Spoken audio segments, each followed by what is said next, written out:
नमस्कार। World news में आज क्या फिर शुरू हो रही है ईरान और इजरायल की जंग। इजरायल के पीएम बेंयामिन नेतन्याहू अमेरिका की यात्रा पर हैं।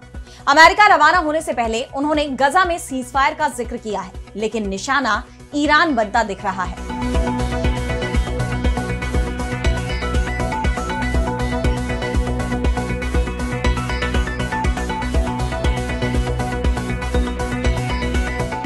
ट्रंप और नेतन्याहू की मुलाकात के बाद ईरान और इजरायल में एक बार फिर जंग शुरू हो सकती है, क्योंकि 12 दिन तक जो जंग पहले हुई थी उसमें अमेरिका के दबदबे पर सवाल खड़े हो गए, क्योंकि जंग में जीत ईरान की मानी जा रही है।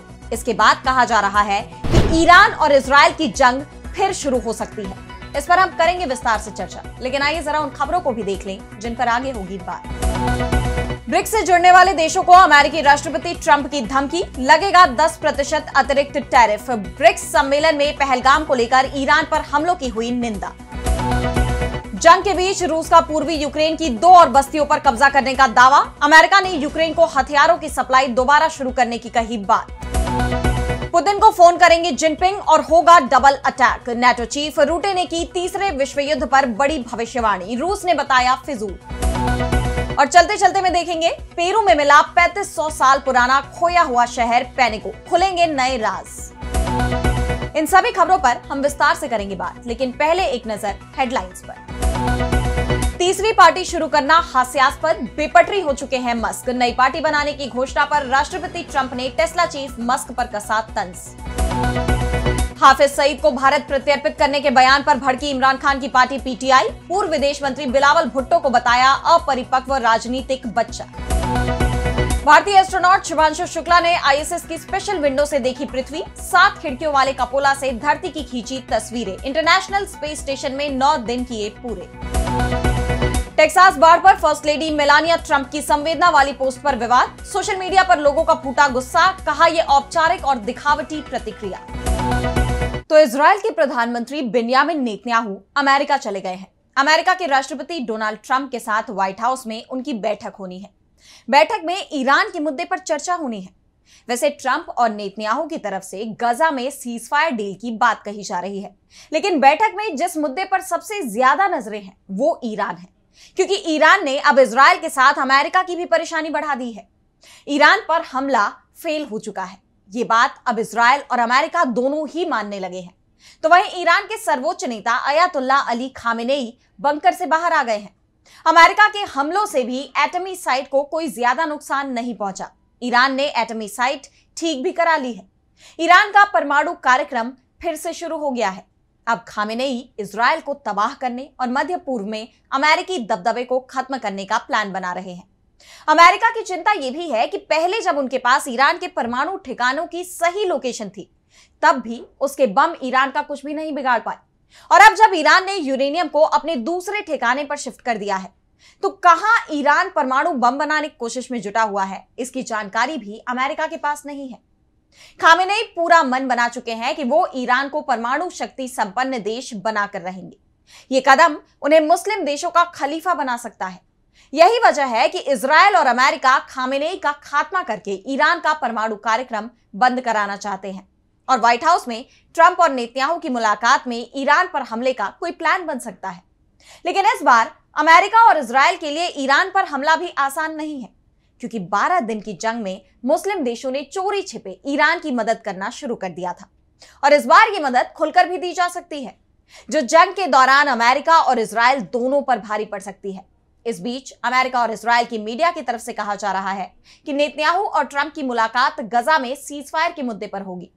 अमेरिका और इजरायल के इस दावे पर दुनिया में किसी को भरोसा नहीं हो रहा। इसके संकेत कतर में हमास और इजरायल के बीच 6 जुलाई को हुई बातचीत में भी दिखाई दिए। यह बातचीत पूरी तरह से फेल हो गई है और इसके लिए इजरायल को ही जिम्मेदार माना जा रहा है, क्योंकि इजरायल ने जो टीम दोहा भेजी उसे फैसला लेने का कोई अधिकार ही नहीं दिया गया था। मीडिया रिपोर्ट में कहा गया है कि इजरायली प्रतिनिधिमंडल को पर्याप्त अधिकार नहीं दिए गए और उनके पास हमास के साथ समझौता करने की शक्ति भी नहीं थी, और इसी के चलते बातचीत का कोई नतीजा नहीं निकला। जबकि अमेरिका रवाना होने से पहले नेतन्याहू ने दावा किया था कि वार्ताकारों को पूरे अधिकार दिए गए हैं। साफ है, इजरायल गजा के मामले में बातचीत का दिखावा कर रहा है, हकीकत में निशाना ईरान बना हुआ है और अमेरिका से लौटने के बाद इजराइल ईरान की जंग फिर से शुरू हो सकती है। और अब बढ़ते हैं अगली खबर की तरफ, जहां हम बात करेंगे ब्रिक्स से जुड़ने वाले देशों को अमेरिकी राष्ट्रपति डोनाल्ड ट्रंप की धमकी की।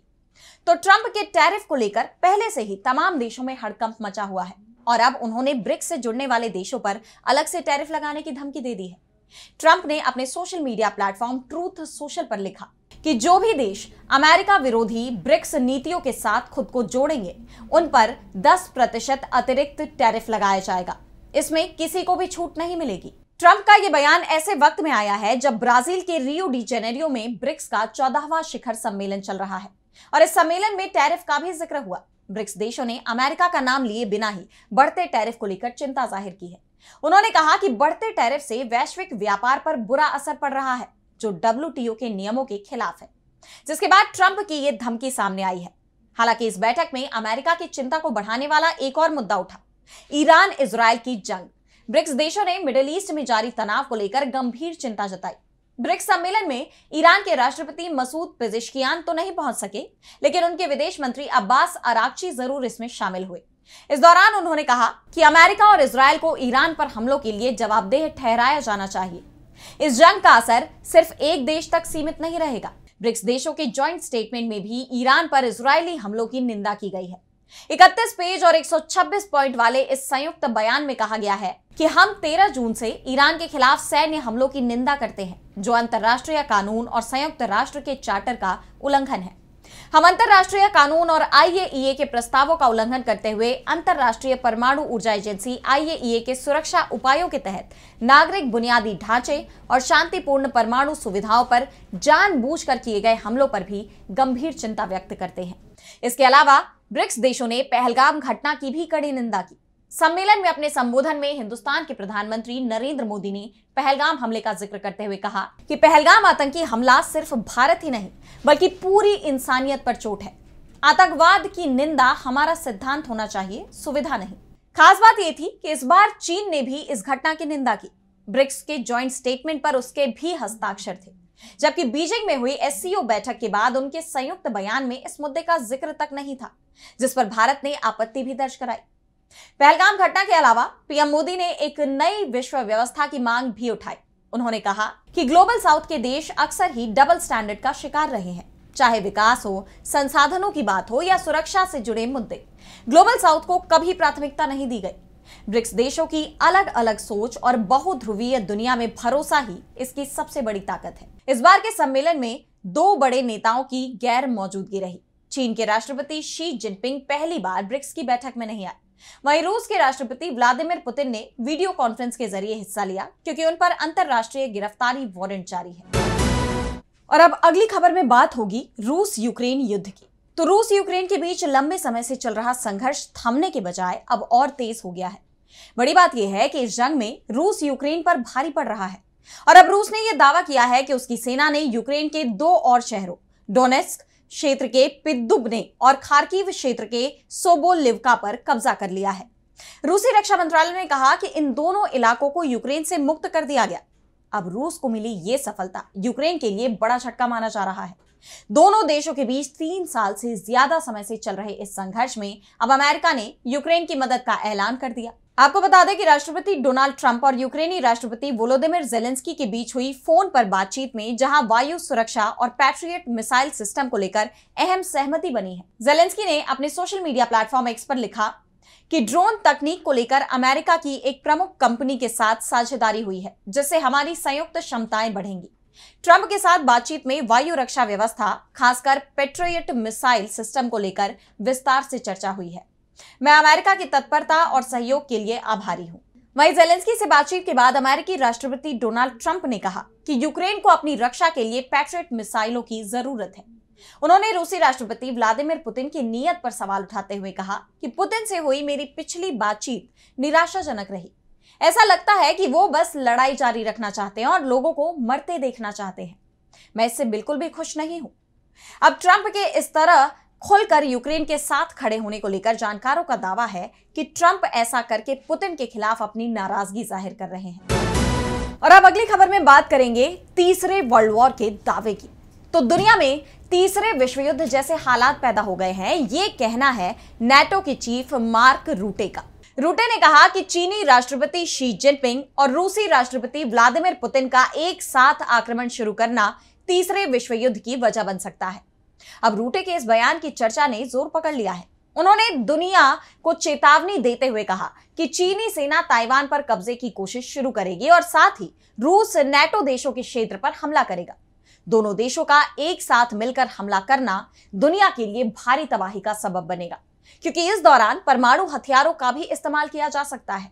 मार्क रूटे ने कहा कि चीनी राष्ट्रपति शी जिनपिंग ताइवान पर आक्रमण करने के साथ ही रूसी नेता व्लादिमीर पुतिन को नाटो देशों पर हमला करने का काम सौंपेंगे, ताकि उन्हें प्रशांत क्षेत्र से बाहर रखा जा सके। ऐसे में पश्चिमी देशों के लिए यह जरूरी है कि वो चीन की आक्रामकता रोकने के लिए अपनी सेना को मजबूत करें। वहीं नाटो देश अपनी ताकत बढ़ाकर रूस को यूरोप पर आक्रमण करने से रोके। मार्क रूटे ने द न्यूयॉर्क टाइम्स से कहा कि शी जिनपिंग ताइवान पर हमला करने से पहले व्लादिमीर पुतिन को फोन करेंगे। वो पुतिन से कहेंगे कि मैं ये करने जा रहा हूं। ऐसे में आपको नाटो क्षेत्र पर हमला करके अमेरिका और नाटो को यूरोप में व्यस्त रखने की जरूरत है। रूटे ने कहा कि पश्चिम का ध्यान भटकाने के लिए बीजिंग मॉस्को का इस्तेमाल करेगा। अब रूटे के इस बयान ने हलचल पैदा कर दी है, क्योंकि अमेरिका और ताइवान के अधिकारियों ने भी दावा किया है कि चीन 2027 तक ताइवान पर हमला कर सकता है, जिससे उसे अपना हिस्सा बनाया जा सके। चीनी सेना ने ताइवान के आसपास कई अभ्यास किए हैं। चीनी नेताओं ने भी बार बार ताइवान को अपने साथ मिलाने की बात कही है। चीन की इस मंशा का भी रूटे ने अपने बयान में जिक्र किया। उन्होंने कहा कि हम जानते हैं कि चीन की नजर ताइवान पर है। इसके साथ ही उन्होंने ये भी कहा कि वैश्विक युद्ध के जोखिम को कम करने के लिए यह जरूरी है कि नाटो अपनी सेना को मजबूत करे, जिससे रूस को यूरोप पर आक्रमण करने से रोका जा सके। हालांकि रूस के पूर्व राष्ट्रपति और पुतिन के शीर्ष सहयोगी दिमित्री मेदवेदेव ने तीसरे विश्व युद्ध की रूटे की भविष्यवाणी को बेमतलब बताया है। लेकिन रूटे के दावों ने चिंता तो बढ़ा दी है, क्योंकि यह बात किसी से नहीं छिपी है कि इस समय दुनिया के कई देशों के बीच संघर्ष चल रहा है। और अब चलते चलते में देखेंगे पेरू में मिले 3500 साल पुराने खोए हुए शहर पैनिको को। तो पुरानी सभ्यताएं कैसी थी? कैसे जंगलों में गुजारा करने वाले इंसानों का जीवन इतना एडवांस्ड हो गया? आज बड़े बड़े बंगलों में रहते हैं लोग, लेकिन हमेशा से सब कुछ ऐसा ही नहीं था। वक्त के साथ मानव सभ्यताएं बदली। इसका खुलासा होता है पुरातात्विक रिसर्च में। जमीन तले कितनी सभ्यताएं दब गई, जो वैज्ञानिक आए दिन खोज कर निकालते हैं, और उसमें से कई चौंकाने वाले खुलासे सामने आते हैं। अब वैज्ञानिकों ने एक ऐसा शहर खोज निकाला है जो 3500 साल पहले खो गया था। दक्षिण अमेरिकी देश पेरू में पुरातत्वविदों ने इसकी खोज की है। यह शहर बरांका प्रांत के उत्तरी इलाके में है। इसका नाम पैनिको है। शुरुआती रिसर्च में सामने आया कि यह शहर एक समय में व्यापार का बड़ा केंद्र था। यह प्रशांत तट के समुदायों को एंडीज पहाड़ और अमेजन बेसिन से जोड़ता था। एक्सपर्ट्स का कहना है कि इस खोज से केरल सभ्यता के बारे में कई नई जानकारियां सामने आ सकती हैं। आपको बता दें कि केरल अमेरिका की सबसे पुरानी सभ्यता मानी जाती है। इसमें 32 स्मारक हैं, जिनमें पिरामिड, सिंचाई प्रणाली और शहर शामिल हैं। केरल सभ्यता को हिंदुस्तान, मिस्र, सुमेरिया और चीन की सभ्यताओं का समकालीन माना जाता है। केरल पर रिसर्च करने वाले डॉक्टर रुथ शेडी का कहना है कि केरल सभ्यता जलवायु परिवर्तन के कारण खत्म हो गई थी। इस खोज को लेकर मिली जानकारी के मुताबिक खोजा गया शहर पैनिको पेरू की राजधानी लीमा से लगभग 200 किलोमीटर उत्तर में है। यह समुद्र तल से 600 मीटर ऊपर है। शहर के बीच में गोल ढांचा है और यह एक पहाड़ी पर बना हुआ है। इसके चारों ओर पत्थर और मिट्टी की इमारतें हैं। एक्सपर्ट्स का कहना है कि यह शहर 1800 और 1500 बीसी के बीच बना था। उसी समय अरब और एशिया में भी सभ्यताएं विकसित हो रही थी। 8 साल की खोज में 18 इमारतें मिली हैं। इनमें मंदिर और घर शामिल हैं। इन इमारतों में कुछ खास चीजें भी मिली हैं, जैसे मिट्टी की मूर्तियां और सीपियों से बने हार यहां मिले हैं। वैज्ञानिकों की यह खोज अब वक्त की परतों से इतिहास से जुड़ी कई अहम जानकारी हासिल करने में काफी अहम साबित हो सकती है। तो आज इस वर्ल्ड बुलेटिन में इतना ही। देश दुनिया की तमाम बड़ी खबरों के लिए देखते रहिए डीवी लाइव और मुझे दीजिए इजाजत। नमस्कार।